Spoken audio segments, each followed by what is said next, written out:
Evie, good morning.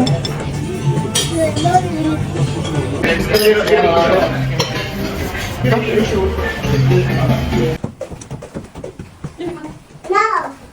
I got it! Outfit check. Ano yun? Yung ginagaya? Outfit check.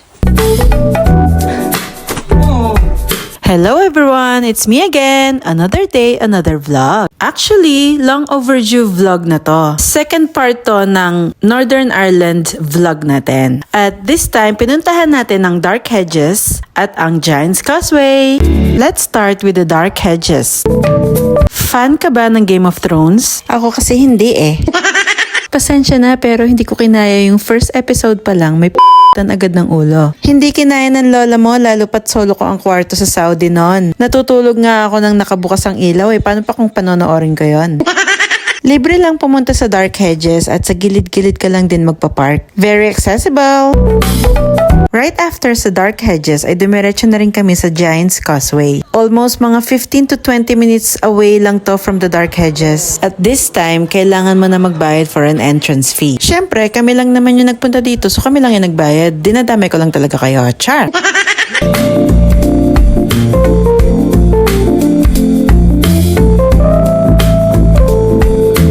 Nakakatuwa yung story behind this Giant's Causeway. At yun yung fini-feature nilang video dun sa waiting area. Pero dahil walang sounds yung video na pinanood namin, tinanong ko pa si Gabby for the real story.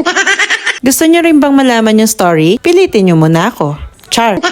So eto na nga, may dalawang giants na may distance between them. Isa sa kanila smaller na may asawa at isa bigger. So yung smaller, naglakas loob para gumawa ng steps para ma-reach niya yung area ng mas malaking giant. Upon reaching his place, na-realize niya na super laki pala nung kalaban niya compared sa kanya. So tumakbo siya pabalik sa place niya. But since nakita siya ng bigger giant, ay sinundan siya nito. Pagdating ng bigger giant sa bahay niya, ay yung asawa niya ang humarap. May family picture sila showing na may baby sila. Nagtago yung smaller giant sa isang corner at nagpretend na siya yung baby. So nung sinilip siya ng bigger giant at nakitang ganong kalaki yung baby nila, how much more kung makikita niya yung tatay, di ba? So natakot yung bigger giant at nagtatakbo pabalik sa place niya. O di ba? Very informative, very demure.